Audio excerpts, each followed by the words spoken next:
I found an easy way to help me bend some of the tubing.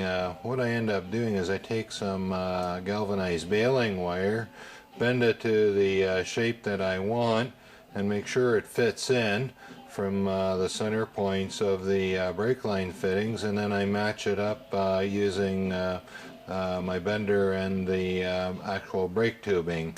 So these two pieces right here are for the front of the car.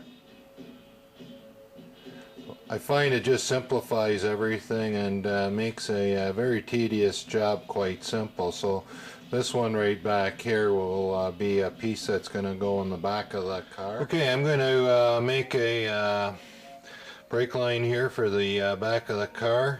This is the shape that I'm going to go for. And what I'm going to do, I measured the length of this. It's 7 3/4.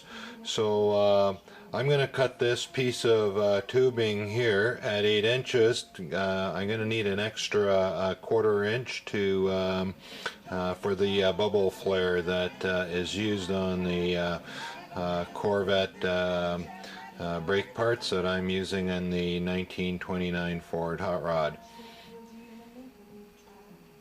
Now what I've been doing is I buy long lengths of brake tubing, straight tubing from Napa, and then I cut them in, to the lengths that I need and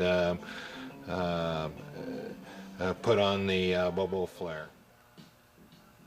Okay, this is the bending tool that I'm going to use, and this is the shape that I want. So what I'm going to do is I'm going to line up my tubing and make sure that fitting is in the right spot. So I have this clamped in right now. I'm using a pair of special vice grips with a flat jaw on them that I welded in, and the reason I'm doing that is I'm going to be doing a U-turn here, 180-degree bend. And this is going to want to pull a little wee bit, so I want to make sure everything stays where it's supposed to. So if all works well, we should have a good bend. Let's see what happens.